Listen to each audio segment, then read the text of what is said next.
कैसे जीते बहुओं का दिल, राष्ट्र संत पूज्य श्री ललित प्रभु जी की दिव्य वाणी। अपने भीतर पलने वाले अहंकार को हटाइए, घर में एक विनम्रता का माहौल खोलिए।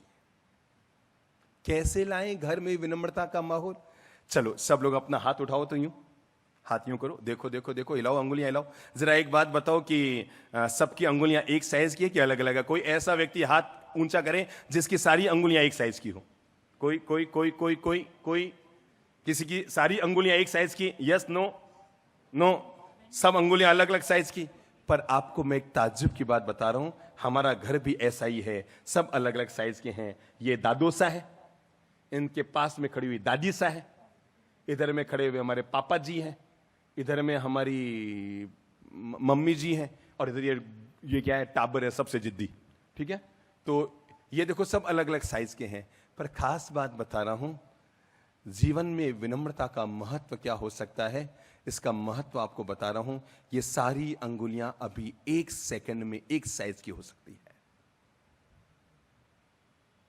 झुकाओ, हाथ सामने लाओ, हाथ सामने लाओ, झुकाओ, इकट्ठी करो अंगुलियों को, मुट्ठी की तरफ लाओ, मुट्ठी बंद करो, और झुकाओ, और झुकाओ, और झुकाओ, हथेली से चिपकाओ। अब मुझे ये बताओ कि सारी अंगुलियां एक साइज की है कि छोटी बड़ी है? देखो देखो देखो देखो। बस जिंदगी में ये ख्याल रखें कि जिस घर में सब लोग झुककर रहते हैं, विनम्रता से रहते हैं, मिठास से रहते हैं, वहां पर सब लोग समानांतर जीते हैं और एक दूसरे के सहयोगी बनते हैं। और जहां पर बड़ा छोटा ये भेदभाव बना लेते हैं, घर में बड़ा वो नहीं होता जो उम्र में बड़ा होता है, घर में बड़ा वो होता है जो वक्त आने पर घर को एक रखने के लिए, झुकने के लिए तैयार हो जाता है। समझिए, अब कुछ सीधी सादी बातों पर उतर कर आता हूं। समझिए, आपकी बहू पियर गई है और उसका पियर है बॉम्बे। कह के गई थी 3 दिन में आ जाऊंगी। अब आपको 3 दिन के लिए खाना खुद को बनाना पड़ रहा है, तो थोड़ा पता लग रहा है कि घर में बहू का महत्व क्या है? अब खाना खुद को बनाना पड़ रहा है, तो 4 दिन बाद अपने बेटे से क्या कहेंगे? बहू नहीं आई 5 दिन बाद भी, तो आप क्या कहेंगे? क्या कहेंगे? क्या कहेंगे? हाँ बेटा, वो वाले बेंजी को कॉर्डलेस दो, तो सासू माई लग रही है मुझे। क्या कहेंगे? क्या कहेंगे? हाँ माता जी खड़े होइए, तो पहले नंबर सीट पे बैठी हुई माता जी। बहू गई है पियर, 5 दिन में वापस नहीं आई, आपको खाना बनाना पड़ रहा है, तो आप क्या कहेंगे?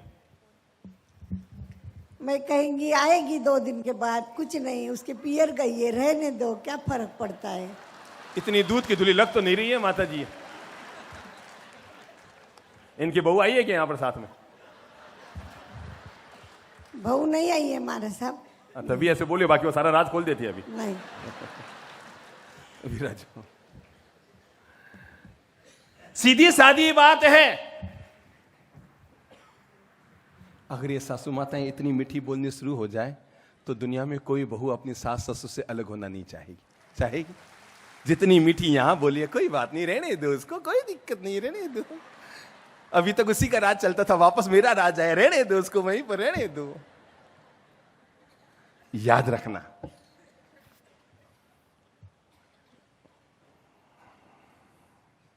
जैसी वो पियर 3 दिन का कह के गई और वापस लौट कर ना आई 5 दिन में, तो सीधी सादी बातें सासू अपनी बेटे से कहेगी, बेटा बहू को फोन कर, अभी तक नहीं आई, मुझे अकेले को काम करना पड़ता है, मैं थक गई हूं बेटा, मुझसे नहीं हो रहा है, तू बुला, फटाफट बुला, 5 दिन हो गए अभी तक नहीं आई ना। तो उसने फोन किया, चल बुला, तो बेटा फोन करेगा बहू को, अपनी पत्नी को, मम्मी बुला रही है, घर में काम अकेला करना पड़ रहा है, बड़ी दिक्कत हो रही है, तू फटाफट आ जा। तो कहेगी मम्मी को बोल दो मेरी तबीयत में ठीक नहीं, मैं 5 दिन बाद आऊंगी। चल, वो भी तो आप ही की बहू है, कोई पड़ोस की थोड़ी है।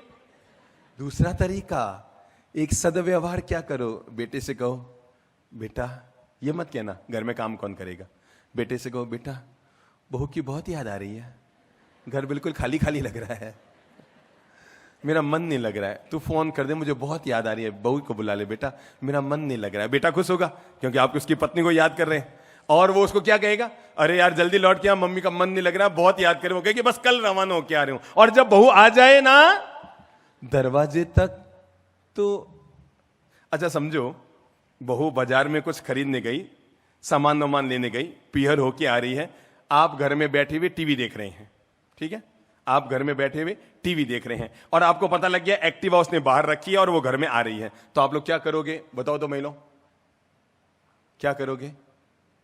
किसको खड़ा करूं? कौन है? सासू मां? और सासू मां कौन है? बैठे रहोगे ना? ठीक है, आ जाएगी, अपना बंदर आ जाएगी, मैं अपने टीवी देख रही हूं आराम से। एक सदव्यवहार करना, जब बहू एक्टिवा लेकर दरवाजे तक आ जाए और वो अंदर आने वाली हो तो दरवाजे तक उठ के जाना, आ बेटा तेरी इंतजारी करे थे यार, तू बाहर जाती है घर बिल्कुल खाली हो जाता है। बहू तो जैसे वो घर में आए ना, तो आते ही दरवाजे तक जाना और जाकर के कहना, आ बेटा तेरी इंतजारी कर रही थी, और ये कहते उसका थैला हाथ में ले लेना, ठीक है ना? थैला हाथ में ले लेना, आ बेटा बैठ, थैला हाथ में लेना ताकि आपको पता भी लग जाए थैले में लेके क्या आई है, ठीक है ना? रोज कहती है ये लाई हूं, पियर से ये लाई हूं, तो साफ साफ पता लग जाएगा लेके क्या आई है। और सम्मान पूर्वक पहले उसको बैठाना, ले बेटा एक गिलास पानी दूं। कुछ नहीं करना पड़ता है, केवल हम सदव्यवहार करते रहें तो दूसरों का दिल हम जीतने में सफल हो जाया करते। अगर आदमी केवल सदव्यवहार करता रहे तो दूसरों के दिलों में जीतने को सफल हो जाता है, दूसरों के दिलों में जीतने में सफल हो जाता है।